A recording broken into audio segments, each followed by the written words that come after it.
আলাইকুম, আমি Sadia war the world news চ্যানেলে আপনাকে স্বাগত। শুরুতেই জানাবো আজকের গুরুত্বপূর্ণ আপডেট সংবাদগুলোর শিরোনাম। আনিস আলমগীর গ্রেপ্তার বিষয়টি নিশ্চিত করেছেন ঢাকা মহানগর পুলিশের অতিরিক্ত কমিশনার ডিবি শফিকুল ইসলাম। স্বরাষ্ট্র উপদেষ্টার সঙ্গে বৈঠকে ডাকসু নেতারা। ওসমান হাদিকে গুলির ঘটনায় মামলা ডিবিতে হস্তান্তর। স্বরাষ্ট্র উপদেষ্টার কার্যালয় ঘেরাও কর্মসূচিতে পুলিশের বাধা। এই ছিল আজকের গুরুত্বপূর্ণ আলোচিত সংবাদের শিরোনামগুলো। এখন বিস্তারিত সংবাদে আসছি, তবে তার আগে অনুরোধ রইল ভিডিওতে একটি লাইক দিয়ে চ্যানেলটি সাবস্ক্রাইব করুন এবং কমেন্টে জানিয়ে দিন আপনি কোন জায়গা বা কোন দেশ থেকে আমাদের এই সংবাদটি দেখছেন। আনিস আলমগীর গ্রেপ্তার। সাংবাদিক আনিস আলমগীর, অভিনেত্রী মেহের আফরোজ শাওন সহ মোট 4 জনের বিরুদ্ধে সন্ত্রাস বিরোধী আইনে উত্তরা পশ্চিম থানায় দায়ের হওয়া অভিযোগটি মামলায় রূপান্তরিত হয়েছে। সাংবাদিক আনিস আলমগীরকে এ মামলায় গ্রেপ্তার দেখানো হয়েছে। বিষয়টি নিশ্চিত করেছেন ঢাকা মহানগর পুলিশের ডিএমপির অতিরিক্ত কমিশনার ডিবি শফিকুল ইসলাম। তিনি বলেন, উত্তরা পশ্চিম থানায় সাংবাদিক আনিস আলমগীর, অভিনেত্রী মেহের আফরোজ শাওন সহ 4 জনের বিরুদ্ধে একটি মামলা হয়েছে। ওই মামলায় ডিবি হেফাজতে থাকা সাংবাদিক আনিস আলমগীরকে গ্রেপ্তার দেখানো হয়েছে। থানা থেকে মামলার তদন্তকারী কর্মকর্তা আসছেন। তদন্তকারী থানা পুলিশের মাধ্যমে গ্রেপ্তার সাংবাদিক আনিস আলমগীরকে আদালতে সোপর্দ করা হবে। রবিবার দিবাগত রাত 2:30টার দিকে জুলাই রেভলিউশনারি অ্যালায়েন্সের কেন্দ্রীয় সংগঠক আরিয়ান আহমেদ সাংবাদিক আনিস আলমগীর, অভিনেত্রী মেহের আফরোজ শাওন সহ মোট 4 জনের বিরুদ্ধে সন্ত্রাস বিরোধী আইনে উত্তরা পশ্চিম থানায় অভিযোগটি দায়ের করেছিলেন।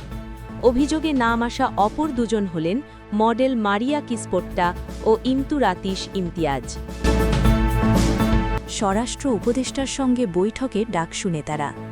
ইনকিলাব মঞ্চের মুখপাত্র ও ঢাকা 8 আসনের সম্ভাব্য স্বতন্ত্র প্রার্থী শরীফ ওসমান হাদিকে গুলির ঘটনায় জড়িতদের দ্রুত গ্রেফতার সহ বিভিন্ন দাবিতে স্বরাষ্ট্র উপদেষ্টা লেফটেন্যান্ট জেনারেল অবসর মোহাম্মদ জাহাঙ্গীর আলম চৌধুরীর সঙ্গে বৈঠক করছেন ডাকসু ভিপি সাদিক কায়েমের নেতৃত্বাধীন 14 সদস্যের একটি প্রতিনিধি দল। সোমবার 15 ডিসেম্বর দুপুর 2টার দিকে তারা সচিবালয়ে স্বরাষ্ট্র মন্ত্রণালয়ের মিনি কনফারেন্স রুমে স্বরাষ্ট্র উপদেষ্টার সঙ্গে বৈঠকে বসেন। বিক্ষোভকারী বাকিরা শিক্ষা ভবন মোড়ে অবস্থান করছেন। এর আগে একই দাবিতে ডাকসু নেতারা স্বরাষ্ট্র উপদেষ্টার কার্যালয় ঘেরাও কর্মসূচি পালন করেন। সোমবার দুপুর 1টার দিকে শিক্ষার্থীরা ঢাকা বিশ্ববিদ্যালয়ের ডাকসু ভবনের সামনে জড়ো হয়ে স্লোগান দিতে থাকেন। পরে তারা দোয়েল চত্বর ও হাইকোর্ট মোড়ের দিকে অগ্রসর হলে সেখানে পুলিশের বাধার মুখে পড়েন। এক পর্যায়ে পুলিশের ব্যারিকেড ভেঙে তারা স্বরাষ্ট্র উপদেষ্টার কার্যালয়ে ঘেরাও করেন। ডাকসু নেতাদের 3 দাবি হল শরীফ ওসমান হাদিকে গুলির ঘটনায় জড়িত সন্ত্রাসীদের গ্রেফতার, দেশব্যাপী অভিযান চালিয়ে সব অবৈধ অস্ত্র উদ্ধার এবং লীগের সন্ত্রাসীদের গ্রেফতার করা। ওসমান হাদিকে গুলির ঘটনায় মামলা ডিবিতে হস্তান্তর। ইনকিলাব মঞ্চের মুখপাত্র ও ঢাকা 8 আসনের সংসদ সদস্য প্রার্থী শরীফ ওসমান হাদিকে গুলি করে হত্যা চেষ্টার ঘটনায় পল্টন মডেল থানায় মামলা দায়ের করা হয়েছে।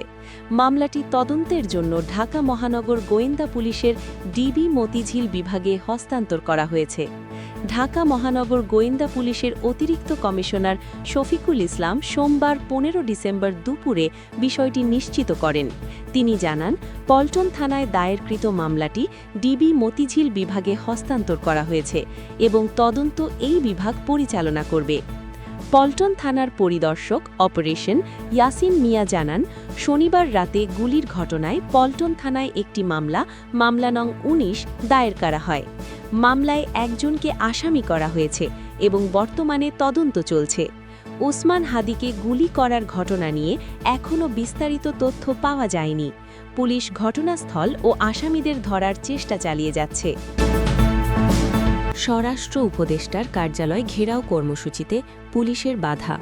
ইনকিলাব মঞ্চের মুখপাত্র ওসমান হাদিকে গুলি করে হত্যা চেষ্টায় জড়িত সন্ত্রাসীদের গ্রেপ্তার সহ 3 দাবিতে স্বরাষ্ট্র উপদেষ্টার কার্যালয় ঘেরাও কর্মসূচিতে বাধা দিয়েছে পুলিশ। সোমবার বেলা 1:20 দিকে ছাত্র জনতা ঢাকা বিশ্ববিদ্যালয়ের দোয়েল চত্বরে এসে পুলিশের বাধার মুখে পড়েন। তখন তারা ব্যারিকেড ভেঙে সামনে এগিয়ে যান। এরপর ছাত্র জনতা হাইকোর্ট মাজারের সামনে আসেন। বেলা 1:23 আবার তারা পুলিশের বাধার মুখে পড়েন। এই ব্যারিকেডও ভেঙে তারা সামনে এগিয়ে যান। স্বরাষ্ট্র উপদেষ্টার কার্যালয় ঘেরাওয়ের এই কর্মসূচিতে নেতৃত্ব দিচ্ছেন ডাকসুর ভিপি আবু সাদিক কায়েম। তার নেতৃত্বে 10 সদস্যের একটি প্রতিনিধি দল 1:45 দিকে স্বরাষ্ট্র উপদেষ্টার কার্যালয়ের উদ্দেশ্যে রওনা দেন।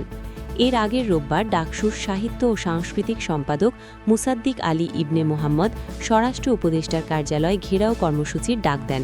তিনি ছাত্র জনতাকে স্বতঃস্ফূর্তভাবে এই কর্মসূচিতে অংশ নেওয়ার আহ্বান জানান।